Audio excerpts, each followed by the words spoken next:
आज कश्मीर की घाटी में जो कार्यक्रम हो रहा है सरकारी कर्मचारियों का है और ये वो कर्मचारी हैं जो एनपीएस से अफेक्टेड हैं, जो नेशनल पेंशन स्कीम के दायरे में, नेशनल पेंशन सिस्टम के दायरे में काम कर रहे हैं। और पूरे देश में 91 लाख कर्मचारी हैं। चूँकि इस एनपीएस में लोगों को old age social income security की गारंटी नहीं मिल पा रही है, जो उनको लास्ट बेसिक सैलरी के मुकाबले में पेंशन मिला करती थी वो नहीं मिल पा रही। इसलिए पूरे देश में कई साल से हम लोग आंदोलन चला रहे हैं, लोगों को जगा रहे हैं। आज क्या है कि कश्मीर की घाटी में सारे लोग इकट्ठे हुए हैं। अभी सरकार ने मार्च 2025 में एक नई व्यवस्था लेकर के आई है, यूनिफाइड पेंशन स्कीम। तो अभी हमारे कर्मचारी इस बहुत बड़ी गफलत में है, कन्फ्यूज़न में है कि एनपीएस में क्या था, यूपीएस में क्या आया है, हमें ओपीएस में क्या चाहिए था। तो इन्हीं सवालों की जवाब देने के लिए, क्लैरिफिकेशन के लिए और ये समझाने के लिए अभी हम कहाँ तक अपने सफ़र में, अपने संघर्ष में पहुँचे हैं और कितना संघर्ष और कितना सफ़र हमारा भी बाकी है। तो इसके लिए एक सम्मेलन हो रहा है। वैसे ही कश्मीर आप जानते हैं कि बौद्धिक लोगों की सरजमी रही है हज़ारों हज़ार साल से। तो आज इसी पर चर्चा हो रही है कि क्या पाया है, अभी क्या पाना बाकी है और सरकार तक हम कैसे अपनी इस लड़ाई को, इस अपनी आवाज़ को कैसे पहुंचाएंगे। हम ये भी स्पष्ट करना चाहते हैं कि हमारी लड़ाई या हमारा संघर्ष किसी पार्टी के साथ नहीं है।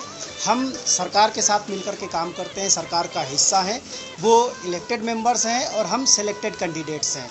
तो हम बिहार में सिस्टम में लगाए, ना कि विरोध प्रदर्शन या सम्मेलनों में। अगर हम बात करें मुलाजिम के हवाले से, बहुत सारे ऐसे इशू हैं जो बहुत अरसे से जो है पड़े हुए हैं, खासकर अगर हम कश्मीर के हवाले से बात करें, एजुकेशन में मुलाजिम काम कर रहे हैं, इसके बारे में क्या आपके पास?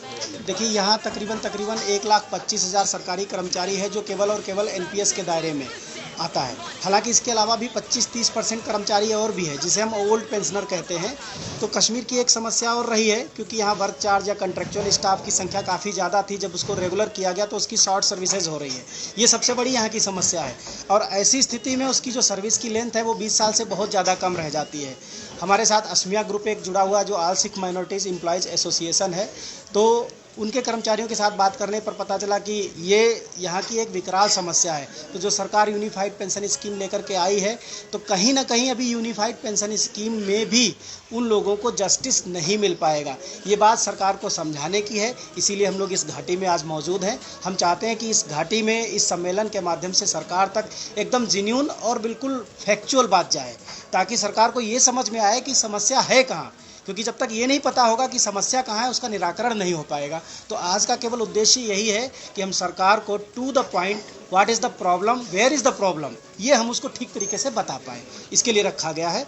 और हमें उम्मीद है कि आज यहाँ के माननीय गवर्नर साहब और यहाँ के जो माननीय मुख्यमंत्री उमर अब्दुल्ला साहब हैं, उनके कानों तक, उनकी नज़र में ये समस्या, ये सम्मेलन ज़रूर जाएगा। और हमें पूरा विश्वास है कि वो अपने एंड पर, अपने जो माध्यम से भारत की सरकार को इसकी रिपोर्ट भेजेंगे और उनको बताएंगे कि हमारे कर्मचारियों को अभी किन किन समस्याओं का सामना करना पड़ता है, उसको कैसे दूर किया जाए।